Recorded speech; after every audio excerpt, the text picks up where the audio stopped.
Pode ir. Beleza. Então, gente, o que eu queria compartilhar com vocês aqui, e se eu conseguir compartilhar minha tela vai ajudar um pouquinho mais, é que essa semana eu trabalhei com o desenvolvimento de uma appzinha que precisava de processamento assíncrono, né? Uma app com Python e Django, certo? Na qual eu precisava de processamento assíncrono. Por quê? Porque eu tinha que gerar um banco de dados a partir de um CSV e esse banco de dados gira na faixa dos 3 milhões de 3 milhões de registros, né? Então são 3 milhões de mais de 3 milhões de linhas do SV e a, esse registro, esses registros tinham que ser obviamente gravados de forma assíncrona e com outras ferramentas para que pudesse, estando no ar, e o usuário fosse gerar esse arquivo, ele pudesse fazer alguma outra coisa no sistema enquanto o arquivo está sendo gerado. Para isso que eu fiz, né? Eu estudei e fui atrás do Celery, né? Que pode ser usado com várias outras, mas a minha opção foi pelo Redis, Celery com Redis, mas pode ser, inclusive a própria documentação do Celery recomenda o RabbitMQ, ok? E, enfim. E aí, eu não vou conseguir, a princípio não vou conseguir compartilhar minha tela não. Não me dá a permissão de. Enfim, vamos lá. Opa. Beleza. Então eu vou comentar com vocês e aí a gente vai ter. Qual foi meu problema inicial? Buscando tutoriais, artigos, enfim, até mesmo a própria documentação do Celery, sempre coloca aquela coisa assim. Por exemplo, você coloca uma task, uma tarefa a ser executada, essa task, você quando chama essa task, a gente chama ela pela view, no caso do sistema Python Django, na hora que a view é chamada, né, você tem lá a chamada dela, por exemplo, minha task, né, um exemplo besta, e aí você põe o ponto delay junto, né, ponto delay abre e fecha parênteses, como uma chamada de função, e essa task, na verdade, é jogada pro Redis, e pro Celery e Redis juntos, de forma a ficar assíncrona. Então, né? Só que assim, todos os exemplos que se davam era de uma função do tipo soma. Né? Você vai somar dois números, como se a gente já não tivesse isso em Python, e só que vai somar isso de forma assíncrona. Então você vai jogar pro Celery e depois você pega de volta o valor e usa o mesmo nome da função .get para buscar isso. Eu falei, beleza, como é que a gente faz isso quando você gera um arquivo, né? Eu vou gerar um arquivo, na verdade eu vou gerar um banco de dados e onde é que eu vou pôr o meu get, né? Minha função .get, minha task.get, para poder ter de volta alguma coisa. Isso que me perturbou boa parte da semana de trabalho aqui, eu não conseguia decifrar. Até que teve um momento que caiu uma ficha. Porque o que acontece? Esses tutoriais, esses artigos e tal, fala para antes de você executar o programa que vai chamar, no caso, por exemplo, executar o Django, o run serve do Django, clicar no menuzinho lá que você criou para que ele vá para aquela view específica e aí indo para a view específica chame antes de chamar dar o return e chamar o template que vai renderizar, ele chame a função que vai ficar assíncrona, né? É, como é que isso procede, né? E ao mesmo tempo, como é que retornar isso daí? Como é que caiu minha ficha? eu percebi que toda vez que chamava, ou que você enviava a função, por exemplo, soma, já no próprio Celery, obviamente, porque é super rápido, não é uma tarefa demorada, a ideia de usar um processo assíncrono é para uma tarefa demorada, né? O que acontecia? Já estava lá no Celery, eles pediam para chamar o Celery e deixar ele já pronto para você acompanhar o processo. E aí você ia lá, já estava lá. Por exemplo, vou somar 2 com 40, aparecia lá, sucesso, 42, sucesso. Ou seja, a função já estava executada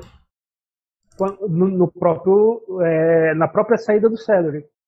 Ele funciona mais ou menos, vamos colocar assim, como um servidor. Ele fica stand-by esperando as tarefas chegam e tal. Aí eu ficava pensando, cara, como é que vai funcionar isso no banco de dados? Porque o que eu estava pensando era no retorno, né? Como retorna isso para o usuário, né? Bom, para tentar encurtar um pouco a história, caiu a ficha para mim que você manda a tarefa para lá e a tarefa é executada até aparecer a mensagem de sucesso. É lógico que eu estou falando em português, mas a mensagem aparece em inglês, né? E eu falei, pô, o que eu preciso é gerar um banco.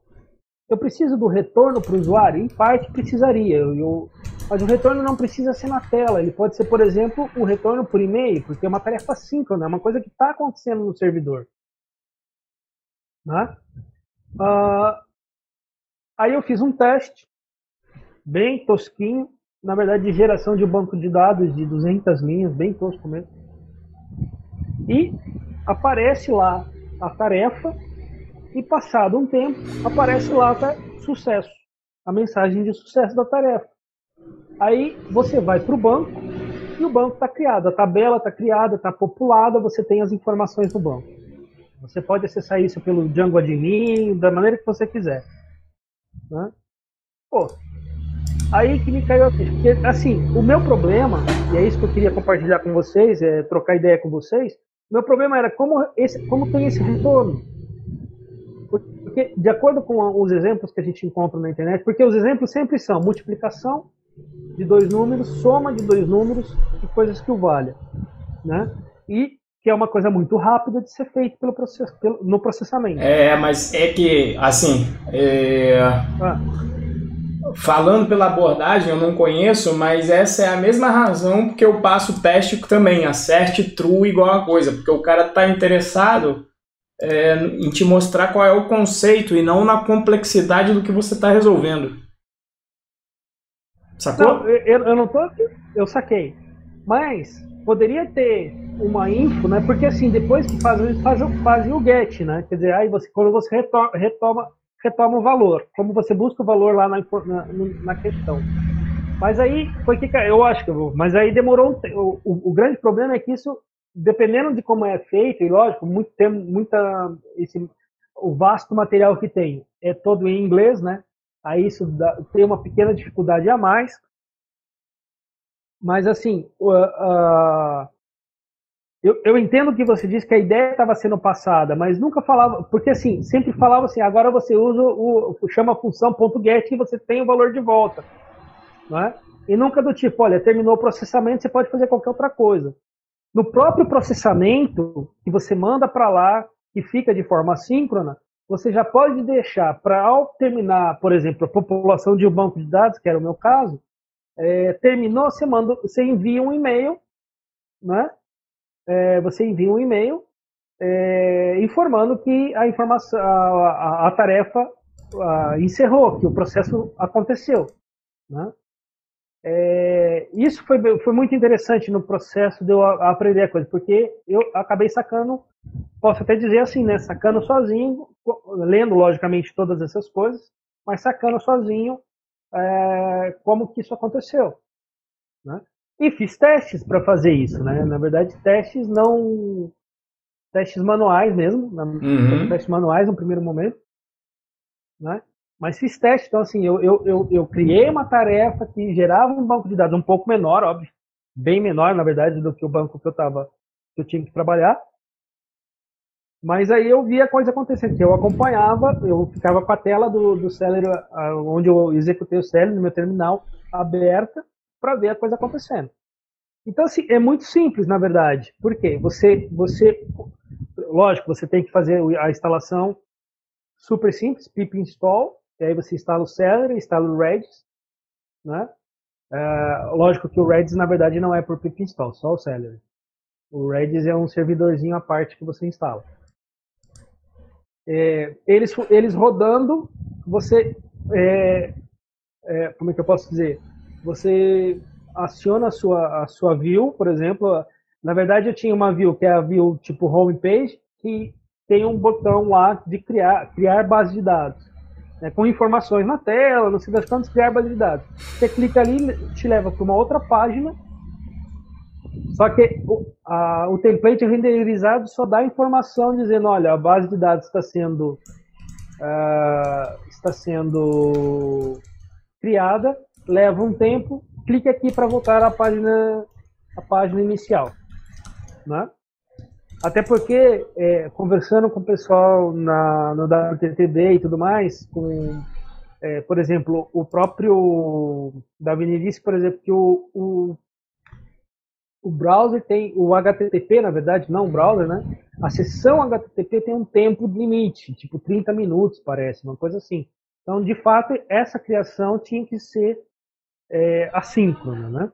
Não dava para fazê-la de forma direta, tipo, fica lá processando, né? Mesmo que mostre uma contagem para o usuário na tela, alguma coisa do gênero, né? Até porque enche o saco uma contagem dessa, né? Então, por isso que eu falei que seria mais ou menos uma Lightning Talk, porque essa é a ideia que eu queria trabalhar com vocês. Eu posso aprofundar um pouco mais falando, por exemplo... show me the code, pô. Do Django, mas acho... Oi? Show me the code. Ô, River, eu tenho uma dúvida. Você comentou que o Redis, não, o Rabbit, não, é Rabbit, né? Rabbit, que é o serviço que roda paralelo. Sim. O Kiwi, ele roda, é um serviço paralelo, né? Ele é um banco de dados. Ele é o banco de dados mais rápido do mundo. Essa é a propaganda dele. É um banco de dados de chave e valor. É porque por exemplo, mas se eu fosse fazer um deploy hoje na Hero, eu tô com aquele servicinho lá que tá servindo 2 clientes meus e tal. Certo. E eu coloquei eu coloquei um plugin lá, uma função extra que é gratuita, que é é um cron job da vida, é um cron que roda um .py, né, um aplicativozinho .py que está lá, faz parte da minha aplicação, que não tem nenhuma view chamando, não roda essa função, mas ele roda a cada 1 hora, fazendo uma requisição lá na CoinGL, por exemplo, e ele salva no meu banco de dados. Eu poderia substituir isso aí, esse aplicativo que está rodando no cronjob, por exemplo, pelo Redis? O Redis com Celery, né? Porque na verdade o Redis não faz isso que você... Ele é só um banco de dados de chave e valor. Entendi, mas o Celery, ele vai rodar junto com a minha aplicação. Ele não vai rodar em paralelo, ele vai rodar junto com a aplicação. Não, ele vai rodar em background. Ele vai rodar em background. Inclusive, você tem 2 maneiras de rodar o Celery. Uma é a que eu fiz, né? Que na hora que você acessa a view específica, né, é mandada uma tarefa para ele. E o Redis funciona de meio termo, porque na verdade o que acontece? Até onde eu entendi, posso estar falando bobagem, mas até onde eu entendi como é que funciona. Tanto o Redis como o RabbitMQ, né? Nesse momento, o Redis não está necessariamente funcionando como um banco de dados, ele está funcionando como um broker, que a terminologia que o Celery também usa. É assim, você manda a tarefa, tem alguém que consome essa tarefa. Então, assim, a tarefa está rodando, é como se... A ideia aí que eu falo que eu posso estar falando bobagem, mas a ideia parece que a tarefa está rodando nos dois. né? Ele precisa pôr em algum lugar, então ele põe no Redis, mas a tarefa está rodando ali. Então, a tarefa roda por detrás. Eu não sei. O Redis eu sei que é um banco de dados chave e valor. Então, o que eu acredito, o que deve estar acontecendo? Ele é tido como, nos benchmarks, ele é tido como um banco de dados mais rápido do mundo, mas imagina, como ele é chave e valor, é como se fosse um grande dicionário, o Redis. Sim. De preferência vai rodar em memória para ele ser mais rápido ainda, certo? Sim. E aí, qual que é a pegada? Pode ser que esses caras aí, eles estejam... o Celery, ele de repente pode postar as coisas, pode postar o estado das tarefas dentro do Redis e consumir, porque você tem uma certa transação lá dentro. Isso aqui é o que eu executei, isso aqui é o que falta executar, entendeu? Então ele usa o Redis como banco de dados, porque é um banco de dados muito rápido, né? Sim. Eu entendi. Ele está pegando a memória ali. Isso. Tanto é que o Heroku... O Rocha está colocando no set bem interessante. O Celery com o Redis faz um sistema de fila. Isso. Então, conforme vai colocando a tarefa lá, coloca a tarefa e vai sendo consumido. O Celery vai consumindo as tarefas nele mesmo. Imaginei isso. Ele pega o work que está disponível, o worker, no caso, e vai processando o work na chamada. E aí ele deve utilizar o Redis só para manter esse estado da tua fila. E isso é que ele vai fazer diferente do teu cron. Por exemplo, se a tua tarefa no cron falhar, como é que você sabe disso? Eu não vou saber, né? Então. Eu só sei porque eu vou ver uma atualização de 2, 3 horas atrás, ou do dia anterior. Isso, mas se você colocou algum log, você vai ter que controlar isso na mão. E isso é o que o Redis, o que o Celery já vai fazer para você, vai controlar o status, vai saber se executou ou não, mas aí o River pode me corrigir porque eu nunca mexi, eu só sei do que se trata. Sim. Ele mantém esses status de algo, você consegue consultar isso, o River? Então, eu posso dizer que sim, que você vai conseguir consultar sim, porque assim, ele funciona como se fosse um servidorzinho no back-end.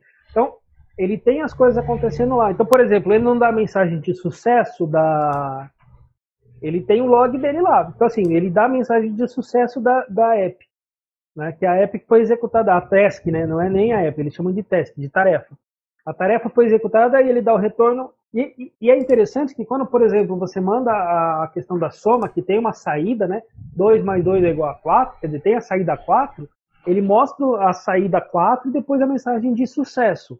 Então, o que eu vi foi isso, eu posso dizer o seguinte, eu acredito que sim, que você tenha a possibilidade, se uma tarefa falhar, de ele ter um registro disso lá. Né, de não sucesso da tarefa, de alguma coisa que pode ter dado errado, e aí ele tem um log disso. Né? Não foi uma coisa que eu mexi necessariamente. Agora sim. Mas o Celery, você importa ele, né? Dentro do Python, lá do código. Do Django, Celery, alguma coisa. Sim. Como você comentou, você executa ele com uma chamada de função, né? O método, no Inclusive, caso. Como é que você faz? Você cria alguns arquivos específicos, né? Então, por exemplo, você tem que criar um arquivo de configuração, configuração chamado celery.py, tá? Tem uma anotação que no init do teu projeto, porque o projeto Django, eu vou falar aqui porque eu fiz com Django, né? Então, assim, não sei dizer, provavelmente funciona igual no sentido de um módulo Python, de um pacote Python, mas quando você cria o projeto, né, você criou um projeto no Django, ele cria um pacote com Dunder init, que é o pacote do projeto, que é onde fica o manage.py. Aí quando você cria a app é criada dentro desse pacote. Ela também é um pacote, mas é criada dentro do pacote do projeto. E ela vamos dizer assim, o diretório da app é irmão do manage.py. Está dentro do diretório do projeto, irmão do manage.py. No init, no Dunder init, na verdade, do projeto, tem uma configuraçãozinha que você tem que colocar para poder deixar para todo o projeto a questão do Celery. tem lá umas linhas de código para colocar, né? Entendi. Você cria na app que você tem instalada, que vai usar a questão da tarefa assíncrona, você cria um salary.py com a configuração, com dados de configuração do salary. E você cria um arquivo chamado test.py, que é onde vai estar a função que você vai executar assim, de forma assíncrona. E aí você tem lá, por exemplo, def minha função, né? Em cima você põe um decorator task, né? Aí você tem que fazer o import do salary para ter a task ali, você põe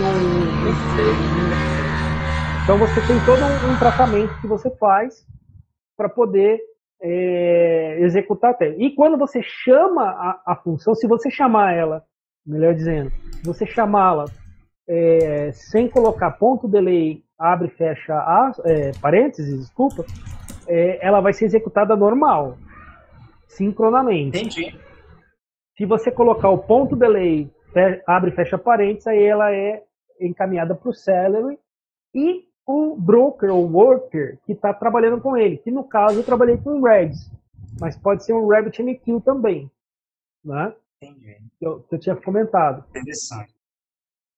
Então, assim, são algumas configurações. E você também faz configurações no settings.py, em que você seta coisas do Redis lá dentro, né? E você tem que instalar o Django-Redis com pimp install, enfim, para poder fazer a comunicação com o Redis, né? Tanto é que você não precisa mais, no caso, assim, o que eu vou falar agora é uma outra coisa. Se você for usar, por exemplo, o Redis como main cache do Django, então você quer fazer o cache de toda a aplicação ou das sessões da aplicação usando o Redis, aí você tem uma outra configuração que você coloca no settings.py, aí é só lá, e aí utiliza o Redis também como cache vamos dizer assim, o cache da sua aplicação. Então, por exemplo, se você faz uma consulta a banco de dados, eu usei isso também, foram duas coisas que eu fiz com o Redis, foi a questão da tarefa assíncrona para geração do banco e também foi a questão do cache, porque aí eu usando o Redis como um cache, você faz a consulta no banco de dados, ele faz a consulta num primeiro momento, por exemplo, eu faço tudo pelo admin do Django. Toda essa minha aplicação ela roda a partir do admin do Django. A única coisa que está fora dela é a geração da base de dados, né? O restante todo, acesso à base, consultas na base, pesquisas na base, eu faço pelo admin do Django. E aí, quando você faz a primeira vez a entrada lá no admin do Django e acessa a tela dessa base de dados, são 3,3 milhões de arquivos, de registros, desculpa, né? Ela demora um pouquinho, mas no restante é super rapidinho. E é rápido mesmo, cara, na primeira requisição demorar quase 10 segundos para carregar a página, que já é bastante coisa. E na segunda vez que você chama a página, ela carregar em 1.7 segundos. Entendeu? Eu acho. Não é aquele projeto que você passou lá da cotação, não? Não, é outra coisa. Ah, tá. É um teste que eu vou ter entrevista amanhã, inclusive. É um teste para um freela que eu vou ter entrevista amanhã. Boa sorte. Valeu. Assim, mas é isso que eu tô falando, legal. por exemplo, esse mesmo horário, semana passada, que foi quando eu estava recebendo o teste, praticamente, né? Eu não sabia como funcionava o Celery, não sabia como funcionava o Redis, nem para ser parceiro do Celery, e muito menos para usar ele como cache do Django, né? Eu não sabia usar uma outra função que tem do Django, que é chamada de bulk create, que é para você fazer inserção em blocos, né? Em vez de você fazer a cada instância de linha, por exemplo, eu tenho 3 milhões de linhas, eu tenho 3 milhões de linhas no meu CSV. Já pensou? Cada linha dessa eu fazer uma query para fazer a inserção no banco de dados ia levar muito tempo. Na verdade, leva muito tempo porque eu descobri que eu fiz uma besteirinha E, cara, populou o banco? Populou o banco, mas levou a noite inteira e a manhã inteira de hoje. Eu comecei a executar a função ontem à noite, eram umas 10 horas, e ela terminou hoje quase 10 horas. Foram 12 horas, quase 10 horas. Foram quase 12 horas para executar a query. Aí eu descobri por que demorou tanto, né? Aí eu fui olhar como é que estava mesmo, eu estava esquecendo de zerar o contador, quer dizer, o contador foi acumulando e não zerava. Enfim, é uma coisa que é mais fácil depois eu mostrando no código quando eu tiver com o código liberado para poder mostrar para vocês. Mas assim, eu não zerei esse contador e aí eu tinha, cada vez que vinha para o banco, eu vinha com linha por linha, porque como não zerava o contador, e o meu índice era para maior ou igual a 10 mil, ele sempre estava maior ou igual a 10 mil, então ele sempre entrava no if, fazia a população do banco e voltava. E como eu só estava incrementando e não estava apagando, zerando o contador, então passou a noite inteira e quase a manhã toda de hoje processando. E aí, só para vocês terem ideia, isso eu fiz o teste sem usar a forma assíncrona, tá? Mas é quase como se fosse, porque eu estava gerando paralelamente, tanto é que eu conseguia, enquanto ele gerava a base de dados, eu conseguia, pelo admin do Django, ver dados que já tinham sido gravados no banco, né? Mas a geração do banco estava acontecendo, né? E só para vocês terem ideia, quando eu zerei quando eu descobri esse pequeno erro e passei a zerar o contador, o banco é gerado em torno de 15, 20 minutos. Uma coisa que levou a noite, quase 12 horas, feita em 15, 20 minutos. Né? Um errinho bobo, né? Ai, brincadeira isso, mas tudo bem. Um errinho bobo que custa pra caramba. Né? Mas enfim, eu tô falando tudo isso porque assim, aprendi muita coisa nessa semana, velho. Muita coisa. Achei bem interessante, cara. Eu já tinha dado uma lida superficialmente sobre o Celery e tal, mas nunca consegui colocar em prática, até porque acho que eu não tive tempo também para pesquisar mais a fundo. Né? Você não tinha necessidade de... Não teve necessidade, na verdade, ainda, pelo menos, de gerar uma função assíncrona, né? Exatamente. Mas eu achei que isso aí resolveria uma questão muito legal, cara. Em vez de trabalhar com Chrome, que aí você depende de uma configuração no servidor, de arquivo e mexer E às vezes para o cliente isso não é legal. Se você já coloca isso dentro... E detalhe, tem o Redis disponível no Heroku. Eu não fiz... Sim. Eu não fiz o deploy no Heroku porque eu ia ter que aprender mais coisa ainda e o tempo para poder fazer tudo eu acho que eu não teria. Eu tinha uma semana para resolver o meu problema, né, para ter a solução do problema que me deram. Né? E vou ser sincero, eu tô com a mente parcialmente preparado lá. Já tô com o Postgres setado lá no Heroku. Eu já criei a app lá, né, óbvio.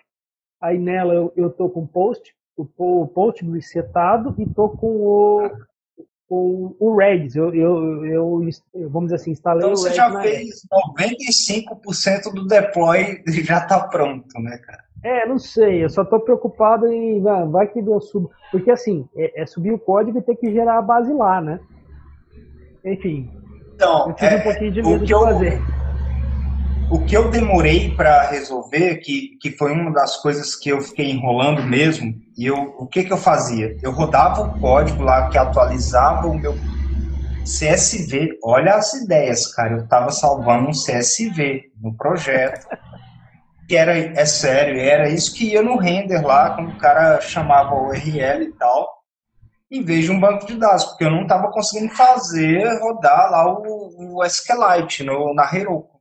E depois que eu fui descobrir que a Heroku não aceita rodar um SQLite lá dentro do projeto, um arquivo de banco de dados lá, até porque, lógico, é um sistema que ele mesmo se autorrecicla várias vezes por dia. ele pega aquilo que está lá, a sua base de arquivo, e zera. Então, se o CSV ia se perder, se você atualizasse ele, coisa do gênero, e era o que acontecia. Então, você podia rodar o script lá que atualizava o CSV, na hora que você chamava lá na view, estava mostrando o arquivo antigo, por exemplo, os dados antigos. Porque o script já carregou, ele já carregou aquilo na variável, por exemplo, a lista, o quer que seja, e não ia renderizar, né? Óbvio. E aí eu falei, pô, vou ver a questão do Celery, ver o que eu faço, mas eu não tinha mexido com banco de dados na Heroku, cara, até então. Eu falei, não deve ser tão complicado, né?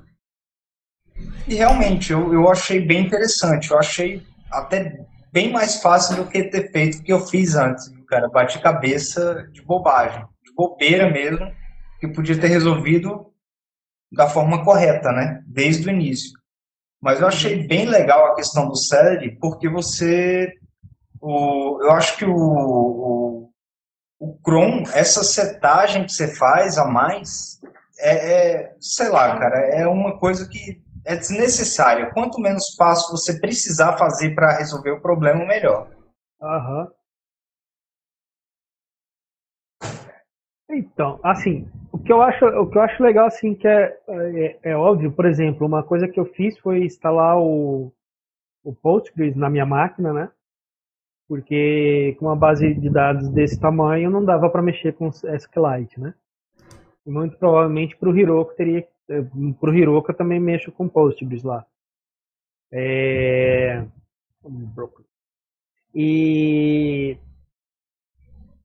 assim, o que eu acho interessante é que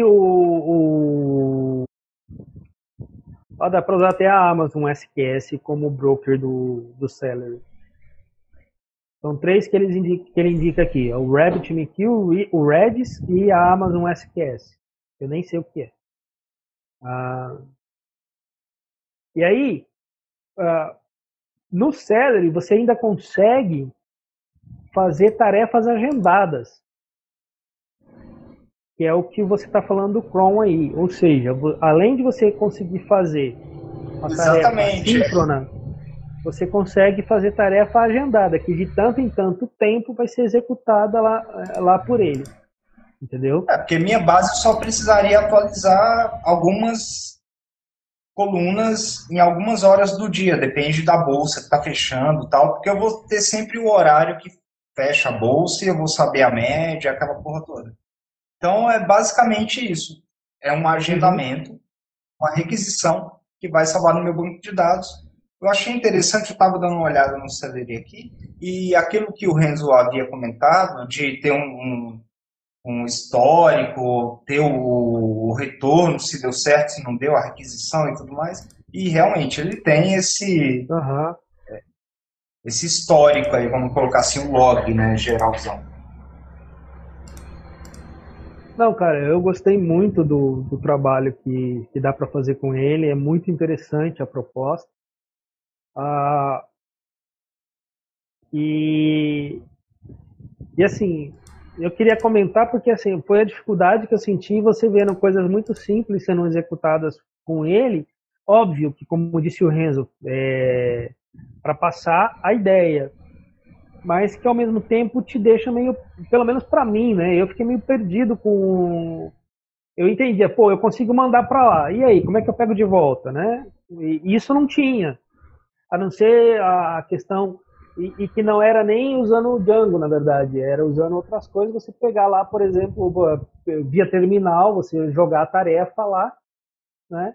E aí você no terminal mesmo, né, o interpretador do Python dá o nome da função .get para pegar o resultado o retorno da execução do negócio lá. Até que eu entendi que não, você pode jogar lá e deixar lá, deixa rodando, quer dizer, assim, deixa rodando entre outros, quer dizer, você não tem que fazer uma chamada para pegar o resultado. Você não vai ter que gerenciar isso manualmente. Isso. Aí você pode deixar na própria task, na própria tarefa, né, uma forma de avisar que ela foi concluída, né?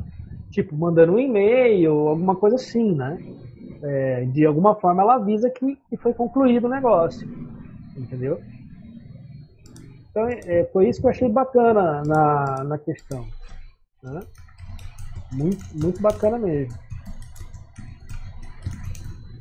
Achei interessantíssimo.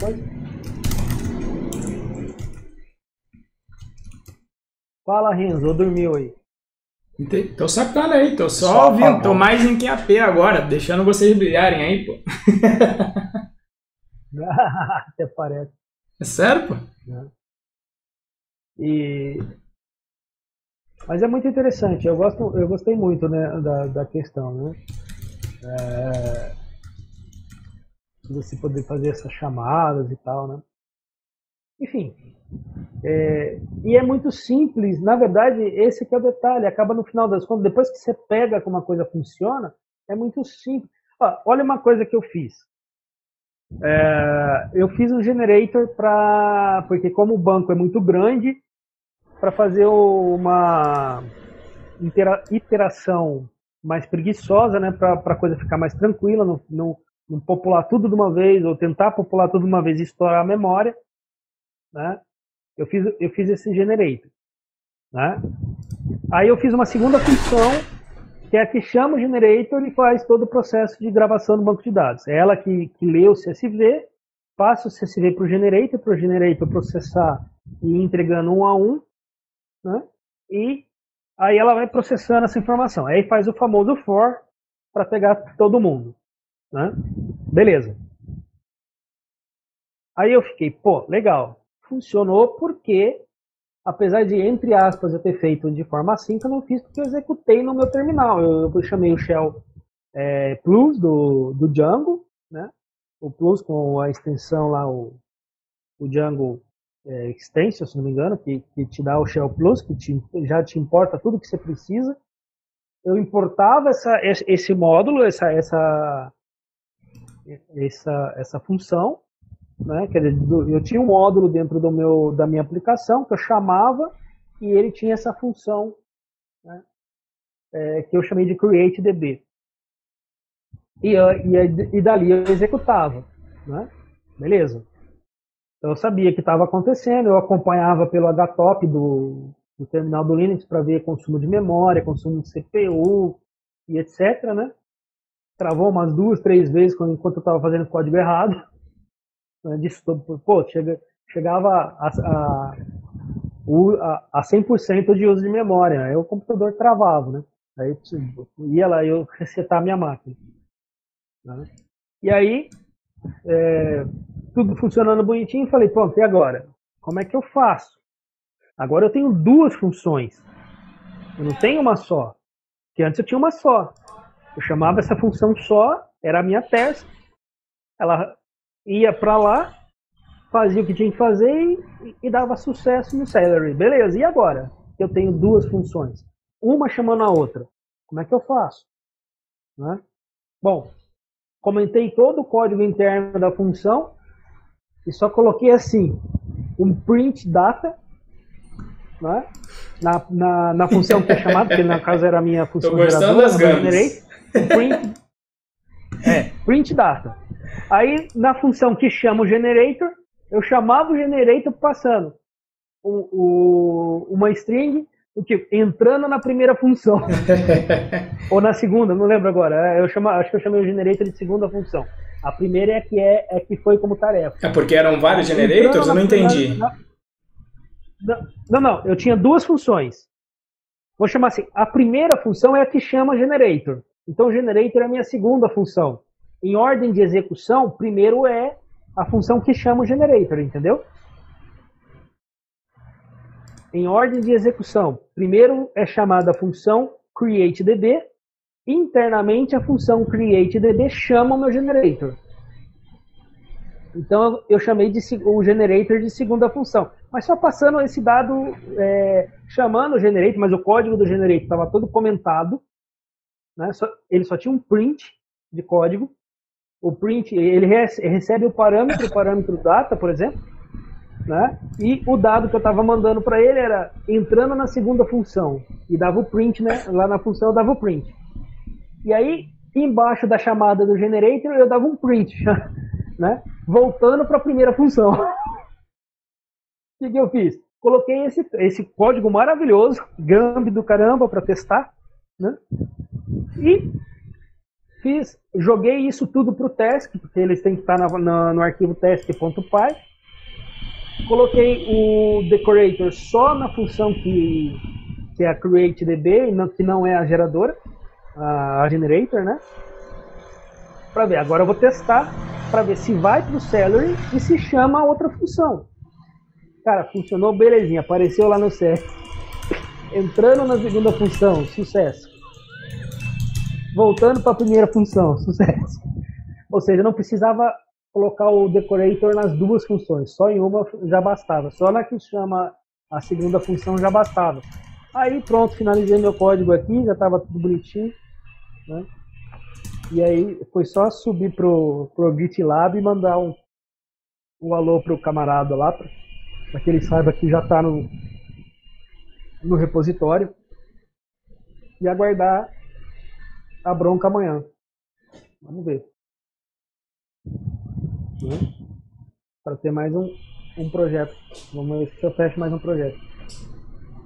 E é isso. Nós estamos com 5. Quem mais está aqui? Deixa eu ver aqui. O Guido que já está. Show de bola, o Rocha. Muito bom. O Thiago. Beleza. E para fazer o Redis funcionar como main cache, cara, é muito simples, é só baixar, é só instalar com pip install o Django-Redis e fazer, cara, tipo, sei lá, acho que 3, 4 linhas de configuração nos settings e você tá com ele pronto. Eu fiquei interessado nisso aí especificamente, cara. Eu acho que vou dar uma estudada para aplicar isso no Flask lá e ver se eu consigo ter um retorno mais rápido do banco. O meu problema lá com o Heroku, banco gratuito, né? 7.000 linhas você pode ter. Eu não quero ter mais que 1.500 lá, na verdade, porque eu quero, sei lá. Eu tenho dados de 2012 até hoje, da Bolsa de Londres, né, dos metais, dá 1.500 linhas, 1.200, então, sem problema. Eu não quero subir muito, mas ele é lento, cara, esse que é o problema.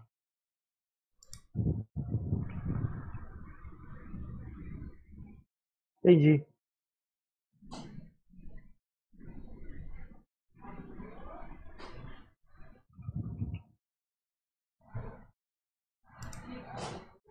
Tô só respondendo o Rocha aqui. É assim, o Rocha colocou que o Sérgio vai consumir as tarefas nele,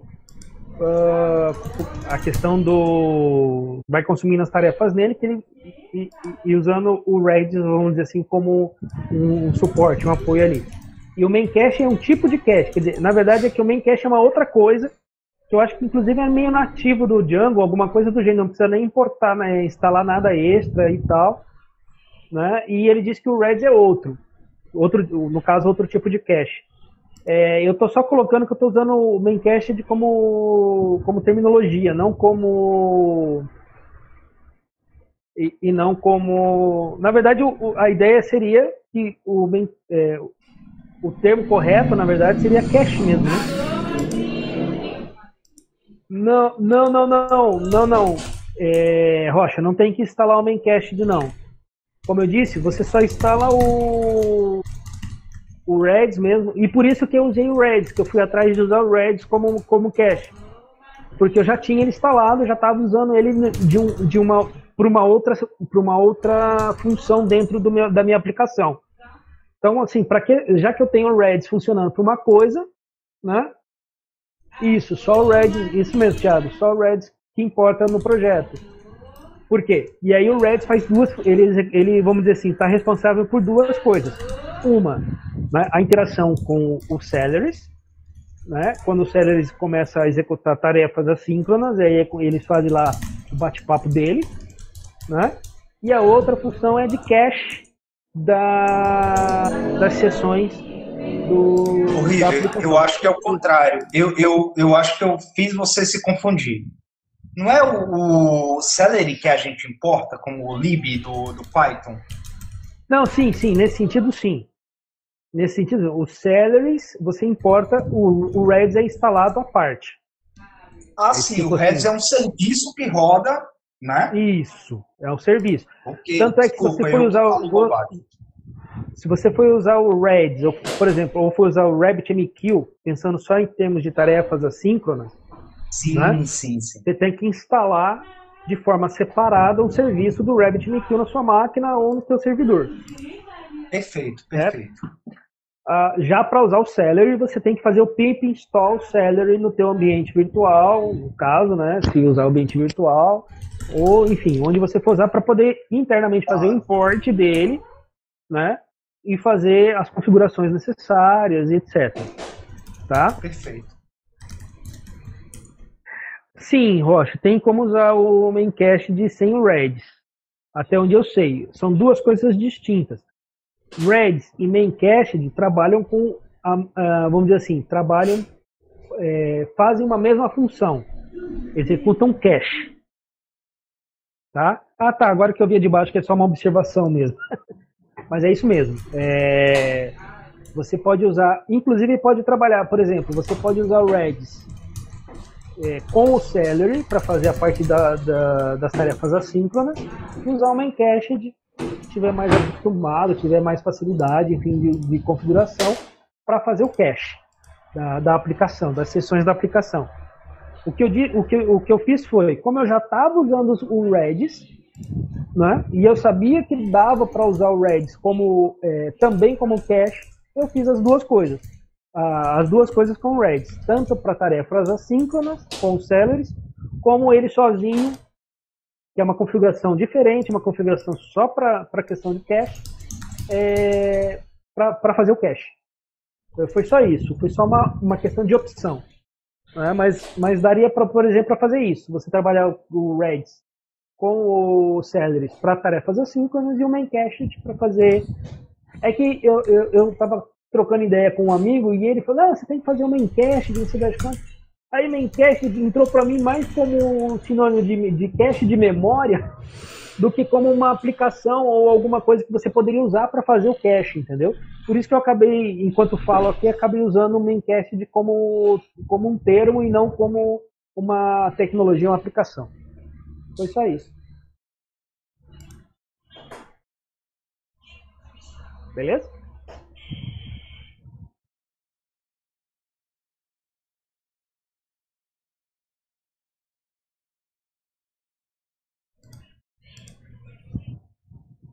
Ido. Genzo. Agora, o Memcached, até onde eu sei, ele faz o mesmo serviço do Redis. Né? A diferença é realmente velocidade, né? Eu não sei, porque como eu nunca usei o Memcached, na verdade, e nunca tinha usado o Redis, eu não posso dizer, não posso afirmar isso com tanta propriedade, mas eu sei que ficou rapidinho, cara. Ficou muito rapidinho. Com o Redis, óbvio, né? Uhum. O Rocha está dizendo que é uma questão de velocidade e capacidade de memória. Então, pode ser por aí também. E de novo eu falo, foi até vamos chamar assim, uma questão de coincidência eu estar usando o Redis como... Inclusive eu pesquisei primeiro, eu estava conversando acho que você conhece o Gilson, né, o Renzo? Não sei se o Thiago conhece também, do WTTD. Eu estava conversando, e ele que comentou da questão do Memcached. Eu estava perguntando, eu estava procurando no Google informações e tal sobre o Memcached. Mas aí eu falei, cara, vou fazer cache, se não me engano, dá para fazer com Redis. Aí eu procurei Redis, cache, Django. Pô, achei umas coisas legais tal. Tem um artigo que... O artigo é legal, só que ele acho que de 2000 e... não lembro. Cara, de que ano é o Django 1.6.4? Cara, olha como é antigo o artigo. O Django que ele usa é esse, 1.6.4. E aí as configurações que eu fiz usando as informações que esse artigo trazia, obviamente não bateram. Aí eu fui para o próprio documento, na própria documentação do Redis, procurando a questão de cache com Django, e aí vi o que tava diferente e arrumei, e aí funcionou belezinha. Super de boa. Mas, ô Rocha, você tá sem microfone aí para explicar melhor aí a velocidade e capacidade de memória? Se tiver com o microfone, entra aí. Entra na roda e vamos. Desenrola mais aí pra gente, pô.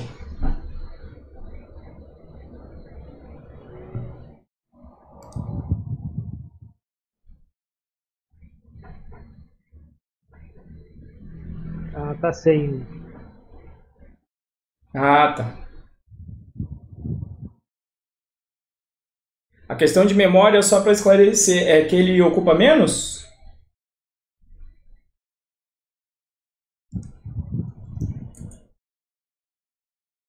Então seria questão de hardware mesmo, né, Rocha? Capacidade de processamento de hardware e de memória. Isso.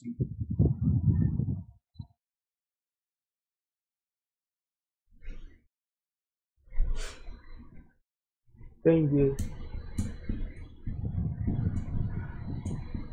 Eu queria saber como é que pode ser, por exemplo, essa aplicação minha tá rodando toda na minha máquina.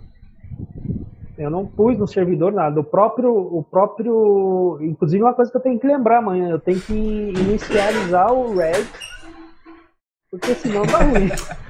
Vou falar nisso, o que eu estudei aí, o que eu achei bem legal foi o Ansible para fazer essas coisas. Que aí você faz um script. Também tem uma... também que eu também só estudei essa semana, e aí é um cara que você consegue fazer o script, né, justamente para rodar esse tipo de coisa e depois você conseguir replicar no servidor. Né? Então, mas assim, o que eu vi, cara, por exemplo, ontem, que por incrível que pareça, pode ser, o Docker pode ser uma boa também, mas parece que o Ansible é mais tchan-tchan. Não, é que são. Eu até estava tentando saber as diferenças. São usos distintos, pelo que eu vi. Distintos, né? Que o Ansible parece que ele monta como se fosse uma máquina. Se bem que o Docker também, né, cara? Não é... Se bem que o pessoal do Docker não gosta que fala máquina virtual, porque não tem nada a ver, né, cara? São containers. Você coloca o container, mas a questão é a seguinte: como é que você monta a máquina com container lá? Então, no mínimo, nessa hora, o Ansible é uma boa, né? Para você colocar o teu Linux rodando lá, né? Exatamente. Você precisa ter uma base para subir os serviços que você precisa, né? Isso, precisa ter pelo menos o Docker lá, né? Então, pelo que eu vi, eu achei... Sim, só uma forma. Mas eu achei bem interessante, porque ele já tem, para quem é leigo, assim como eu, mais em sysadmin, já tem várias coisas prontas. Ele já pega uns playbooks bacanas, você consegue mandar ele rodar várias vezes. Eu que sou leigo, gostei bastante aí da filosofia. Uhum. Interessante.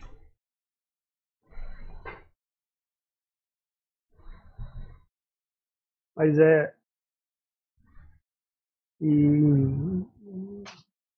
Então, o que eu tava falando é que assim, uma coisa que aconteceu ontem, que eu tava, como eu disse, eu acompanhava pelo HTOP, né?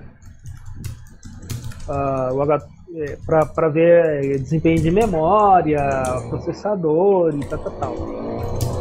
Cara, por incrível que pareça, rodando. E aí eu só descobri hoje que isso estava acontecendo dessa forma. Linha por linha, porque eu fazia assim, gerava uma lista, na verdade tinha um elemento só.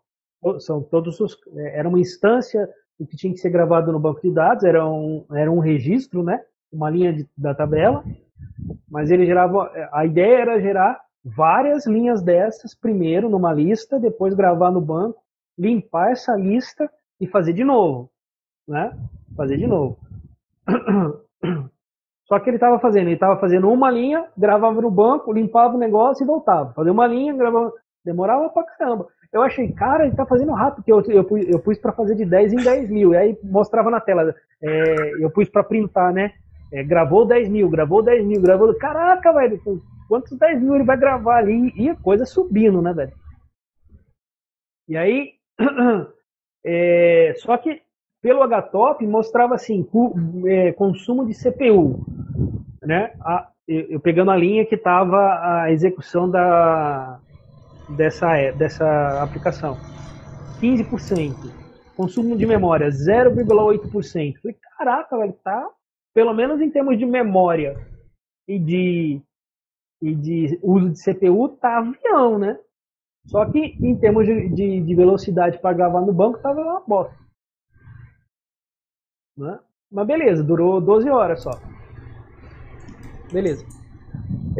Já acertando tudo, e aí eu aumentei para também ser um pouco mais rápido. Em vez de 10 em 10 mil, eu passei para... Vou ver como é que vai ser com 100 em 100 mil. Né? De 100 em 100 mil, ele fazia o bloco de 100 mil, gravava no banco e voltava. Né?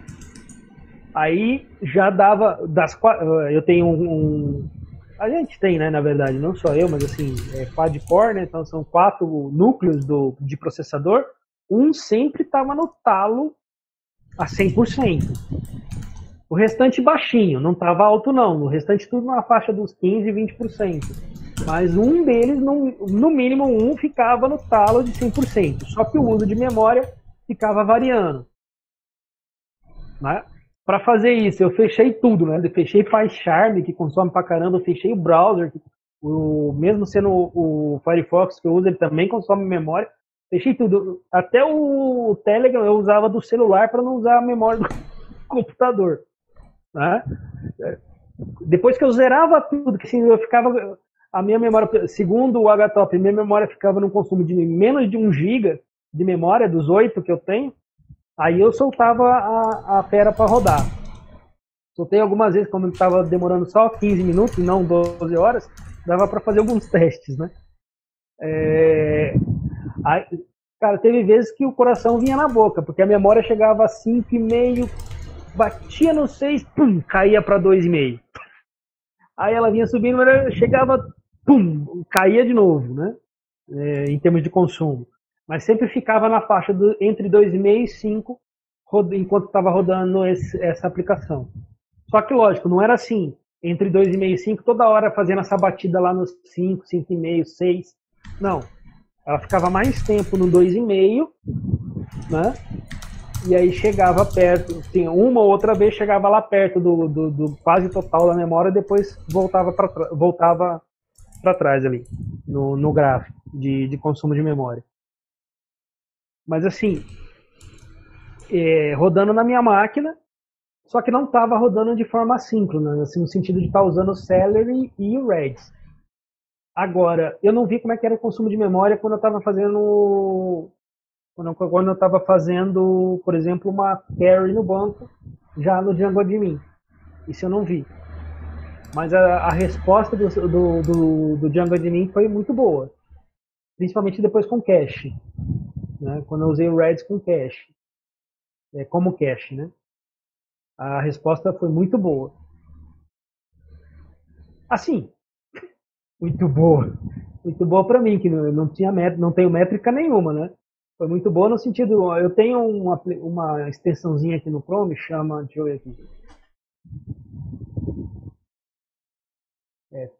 Uma aplicação, chama Page Speed Monitor, de telemetria. Né? Quando eu ponho para carregar uma página, ela faz, a partir de algumas coisas do próprio... a própria ferramenta de developer que tem tanto no Chrome como no Firefox, ela faz uma contagem de quanto tempo levou para carregar a página.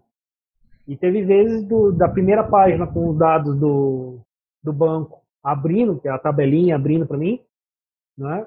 Aquela tabela que a gente montou, parecida com aquela que a gente monta no WCTD, para quem está fazendo o curso, no admin, cara, de demorar 1,7 segundos, coisas do gênero. A partir dessa ferramenta. A única informação que eu tenho em termos de medida da aplicação, né? Por exemplo, essa página do Blue Jeans levou 4,07 segundos para carregar. Né?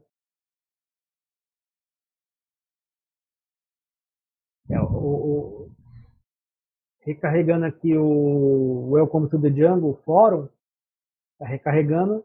Vou esperar, vai demorar um pouquinho. Vai demorar bastante. Já não vai servir de parâmetro, não. Tá demorando bastante para terminar de executar ali. Mas assim, é uma coisa bacana, né? Usando o cache. Caramba,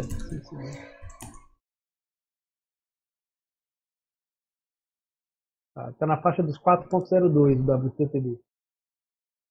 Agora, a minha preocupação, por exemplo, em subir para o Heroku e de repente tentar rodar as coisas lá no Heroku, é que como a geração, eu não sei como é que vai funcionar essa parte assíncrona, né? Porque o Heroku coloca a app para dormir, como eu tenho o plano gratuito, ele coloca a cada 30 minutos sem atividade, ele coloca a app para dormir. Aí ele podia ferrar com a geração do banco, não sei. Foi uma das coisas que eu pensei. Né? Também motivo pelo qual eu não subi. Vai que por qualquer razão a máquina lá é um pouco mais... Eu acho que isso não vai acontecer, cara. Não acredito. Bom, se bem que o meu tá rodando com o Scandal, né? Com a agenda lá, o agendamento. Então ele roda o script mesmo se o servidor tiver sem acesso.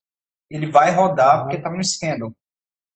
Mas no Heroku, sem deixar, Guido, você paga, cara, é $7 para você ter não é ninja lá que eles chamam, né?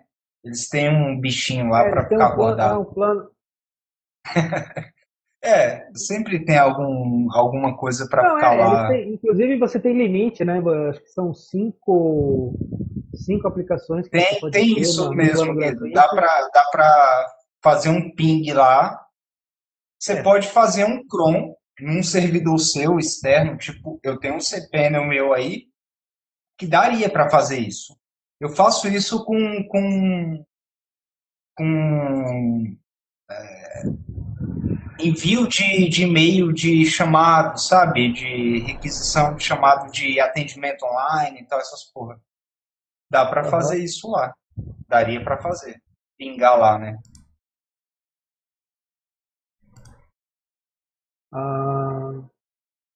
Deixa eu ver se eu acho o esquema de plano deles aqui.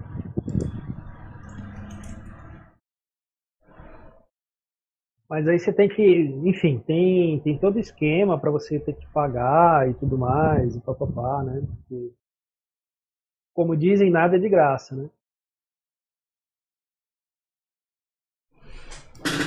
Não é à toa que eles põem para dormir lá, né? Ô, River, mas dá uma olhadinha no... Peraí, deixa eu abrir aqui. Caramba. Python Everywhere. Python Anywhere. Não é Everywhere, é Anywhere. Dá uma olhadinha nesse... Os caras até deram uma adaptada recentemente no painel deles, mas eu acho que ele atende em algumas coisas aí, cara. E ele não tem muita dor de cabeça com relação ao serviço agendado e tal.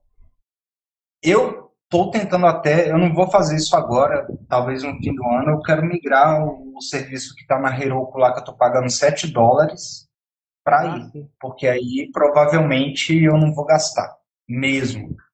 Então achei bem interessante. Não tem esse delay aí no chamado, não, o time para despertar a máquina e tal. O Heroku é assim, o plano free, ele põe para dormir a cada 30 minutos de inatividade. Já a partir do plano hobby, né? É os $7 que você... Só que é $7 por dino, né? O problema são os dinos. Isso, dino. Falei que tinha um bichinho que ficava acordado, é o dino. Mas um dino atende, tipo, sei lá, 300 por aí.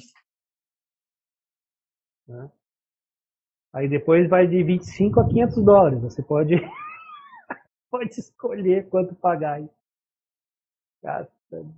$500 mês. Enfim. Eu tenho uma máquina que eu pago $5 no Linode. Linode, ótima, é muito legal também, eu gosto. Mas aí lá eu tava morrendo um pouquinho a mais, porque eu tinha que configurar muita coisa lá. Não serviu muito pra mim, não. Eu, na verdade, eu estava usando para testes de algumas coisas, mais para eu fazer tudo de sysadmin mesmo, de configurar a máquina, né, instalar um Linux, fazer acesso SSH, esse tipo de coisa.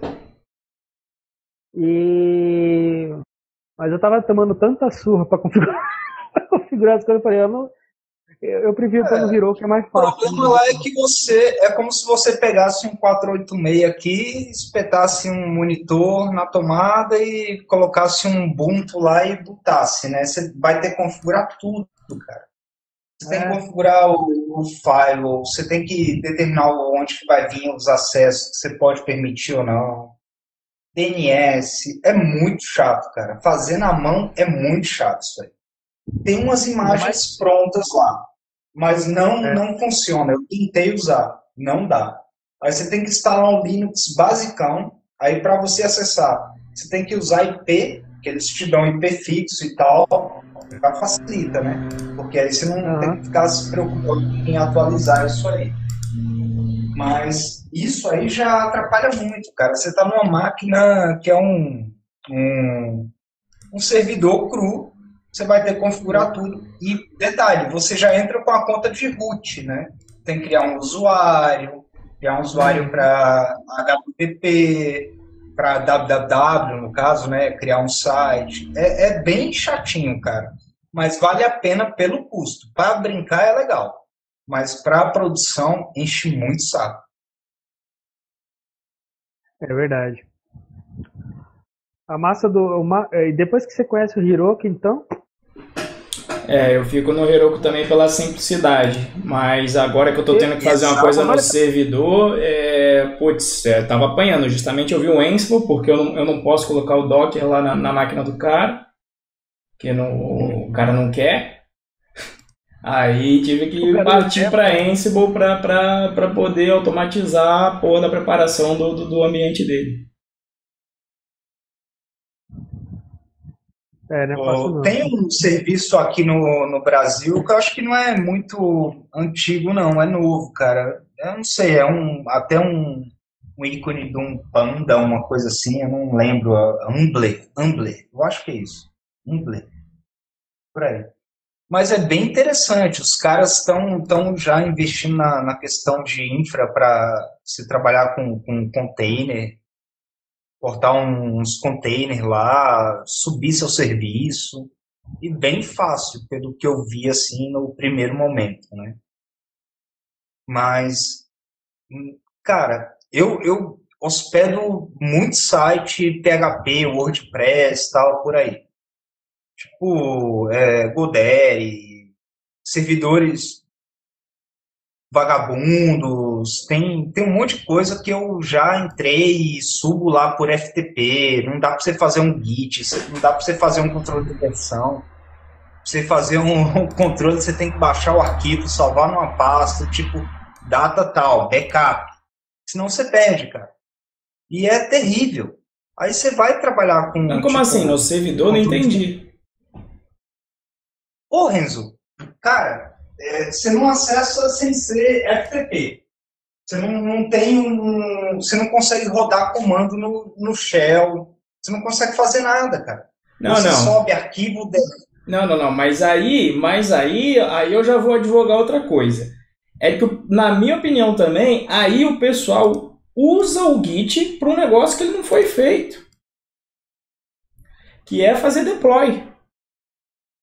Porque aí também tu tá mandando pro servidor a porra do histórico todo, sem precisar o teste, a porra toda. Aí, na minha opinião, aí eu já mudo um pouco de opinião. Porque, por exemplo, eu acho que nesse aspecto o App-End faz a coisa direito. Porque quem tem que controlar a versão é você, não deveria estar controlando a versão no teu servidor. saca? E aí o App Engine, nesse aspecto, ele sempre fez a coisa correta, na minha opinião, que é o seguinte, ele faz na hora que você faz o deploy, ele faz o diff para você, do que tem em um lugar para o outro, mas sem manter o histórico do que está lá. Sacou a sutileza? Não, claro. Não, faz todo sentido. Mas não é nem a questão do Git, cara, de você fazer deploy inteiro da sua aplicação e histórico dela. Não é nem isso. Você não conseguir acessar isso para editar, tipo, no Shell, entende? Você tem que subir isso de alguma forma, tipo, FTP, cara. Sério. Saquei, ô Duvinho. Apesar é que eu também, como sou um cara que desenvolvo mais, eu tendo a não querer mudar as coisas no servidor.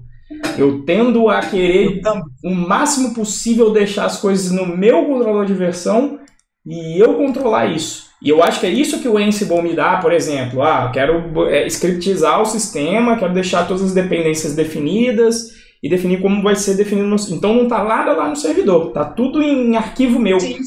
Sacou? É o que, por exemplo, a gente faz hoje, por exemplo, na Heroku, né? Ele vai pegar lá a atualização no Git, vai ver o que rodou lá no CI, por exemplo, algum da vida, vai ver lá, passou nos testes, ok? Você faz a pipeline lá para, tipo, então põe online esse arquivo. Isso. Exclusivamente. Não quero mais nada. Então, é isso que eu estou falando, assim, hoje ainda é difícil trabalhar com pelo menos com a demanda que eu atendo, que são muitos clientes pequenos, assim. Eu tenho poucos clientes que teriam uma condição de bancar uma infra bacana, um círculo de integração contínuo e tal. É difícil, cara. Não é para todo mundo hoje. Infelizmente, eles não conseguem atender isso aí também. Mas a maioria usa o serviço meia boca. Tipo, cara, o Allhost, por aí para baixo, entendeu? É complicado, velho. É difícil atender, às vezes, um cliente que usa um sistema que você não pode instalar uma biblioteca PHP, habilitar, que tá lá. Você só não pode habilitar. É foda.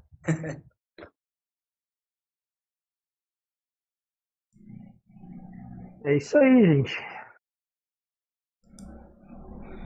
Bom, eu vou parar de gravar aqui, tá? A gente continua no papo aqui, mas eu vou parar de gravar para não ficar um vídeo... Já tá enorme, né? Beleza.